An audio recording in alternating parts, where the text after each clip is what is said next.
सदियों से मसीह के असंख्यक अनुयायियों ने क्रूस पर मारने वाले अपने गुरु के उदाहरण के बाद बलिदान, प्रेम और दान में अपना जीवन अर्पित किया है।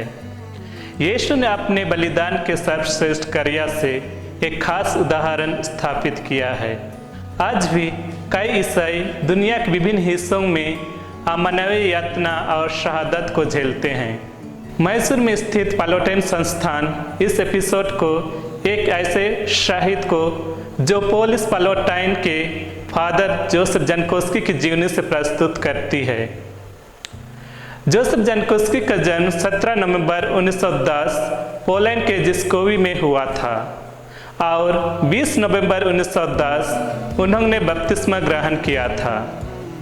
अपनी प्राथमिक शिक्षा के बाद उन्होंने अपने आगे की पढ़ाई पूरी की और 1929 में सुचारी के पालोटाइन हाई स्कूल से स्नातक की उपाधि प्राप्त की। फिर वह पालोटाइन सेमिनारी में शामिल होकर के पुरोहिताई की ओर अपनी यात्रा शुरू की। उन्होंने 5 अगस्त 1931 को अपना पहला मानद ग्रहण किया। 2 अगस्त 1936 को उसका पुरोहित अभिषेक हुआ। उन्होंने अपने पुरोहित जीवन के शुरुआती वर्षों के अवधि में स्वयं को पास्टरल धर्म नेतृत्व के लिए समर्पित किया। वह 2 स्कूलों में धर्म और कैटेकिज्म के शिक्षक थे। जैसे जैसे साल बीतते गए वह 31 मार्च 1941 को नाव शिष्यालय के मास्टर बन गए। द्वितीय विश्व युद्ध की शुरुआत में फादर जोसेफ बहुत से असैनिक के साथ साथ घायल सैनिकों को आध्यात्मिक और भौतिक सहायता देने में लगा हुआ था। यह घटनाओं के माध्यम से संकेत मिलता है कि उन्हें 16 मई 1941 को नाजी गुप्त पुलिस द्वारा गिरफ्तार किया गया था।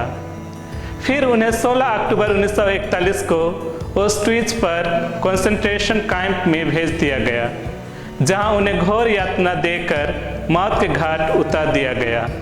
उनके धन्य घोषणा की प्रक्रिया के लिए प्राप्त किया गया गवाही और मौखिक बयान उन्हें प्रबल दृढ़ता के पुजारी बना दिया है। उन्होंने संत विंसेंट पालोटी द्वारा निर्धारित मार्ग के माध्यम से यीशु का अनुकरण करते हुए पवित्रता के आह्वान का जवाब दिया। उनकी आध्यात्मिक यात्रा उच्च अभिलाषाओं को चिन्हित करता था। उसके पत्र में इस बात पर विशेष ध्यान दिया गया था कि उन्होंने अपने पुरोहित अभिषेक के 1 साल पहले 1935 में अपने भाई के लिए इस पत्र को लिखा था।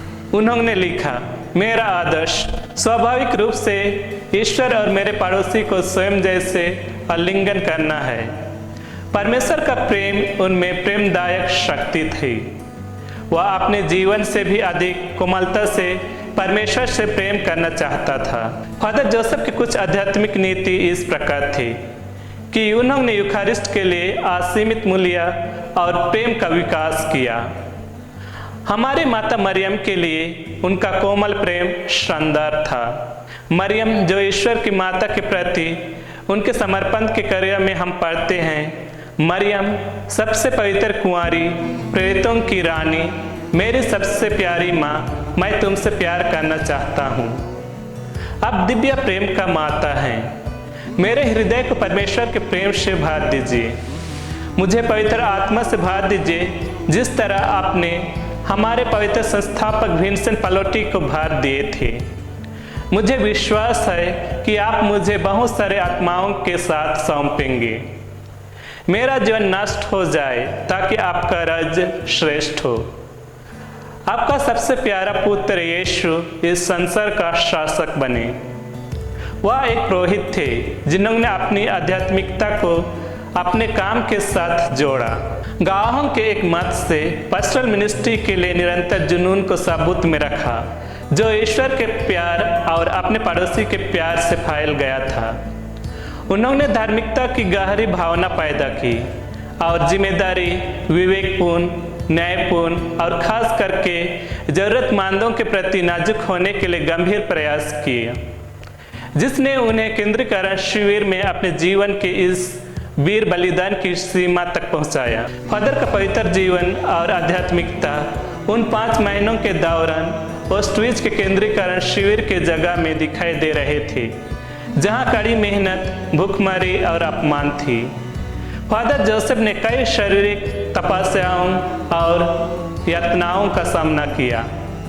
16 अक्टूबर 1941 को उन्हें घातक रूप से प्रताड़ित किया गया और उसके परिणाम स्वरूप वे बीमार पड़ गए और उनकी मृत्यु हो गई।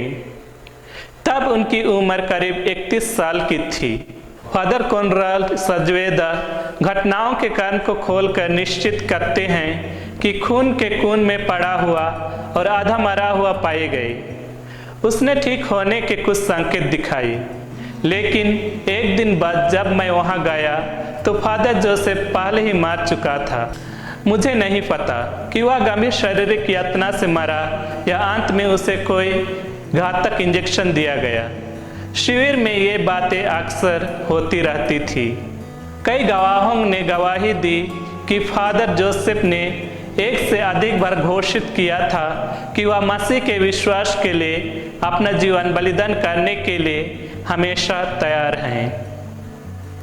इसलिए यह कोई आश्चर्य की बात नहीं थी कि कैसे वह खतरों के बीच जरूरतमंदों तक पहुंचने, पास्टल सहायता के साथ बीमारों और घायलों को देखभाल करने के लिए आगे बढ़े। सिविल अधिकारी द्वारा पूछताछ के दौरान उन्होंने कभी किसी के साथ विश्वासघात या आरोप नहीं लगाया, बल्कि अपने दान और प्रेम के कार्यों को पूरी जिम्मेदारी ली। अपनी कुर्बानी देकर वह अपने साथियों को गिरफ्तार होने से रोकना चाहता था। विभिन्न गवाहों से हम यह समझ सकते हैं कि वह स्वेच्छा से दूसरों के लिए स्वयं को अर्पित किया।